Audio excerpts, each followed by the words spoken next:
नमस्कार मंडळी. स्टार प्रवाह वाहिनीवरील लग्नानंतर होईलच प्रेम ह्या मालिकेच्या पुढील भागामध्ये आज आपण पाहणार आहोत की काव्या देशमुखांच्या घरी परत आलेली असते आणि ती माननी व पार्थ पूजा करत असताना त्या दोघांना प्रसाद देऊ लागते आणि पार्थ प्रसाद घेण्यास नकार देतो. त्यावेळेस काव्या ही पार्थला बोलते देवाचा प्रसाद आणि प्रेमाला कधीही नकार देऊ नये आणि त्यावेळेस त्या ठिकाणी रम्या येते आणि रम्या बोलते की आता दिराच्या हाताचा प्रसाद खाऊन नवऱ्याला प्रसाद द्यायला आली आहेस का. तेव्हा काव्याला तिचा अतिशय राग येतो व ती तिचा हात मुरगळते आणि बोलते आता इथून पुढे जर आमच्या घरामध्ये देशमुख आणि कोणाला जरी त्रास देण्याचा प्रयत्न केलास तर इथून तुला मी घराच्या बाहेर काढेल आणि मी स्वतःहून तुझं लग्न लावून देईल. तेव्हा रम्या देखील घाबरते.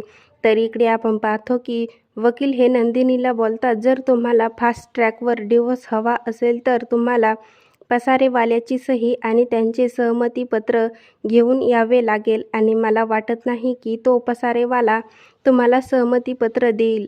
समजलं का चकाचक बाई, असं वकिलाने बोलल्यानंतर नंदिनी देखील अवाक होऊन वकिलाकडे पाहू लागते.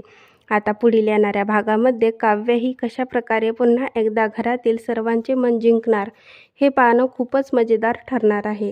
लग्नानंतर होईलच प्रेम ह्या मालिकेचे नवनवीन अपडेट पाहण्यासाठी माझ्या चॅनलला लाईक करा, शेअर करा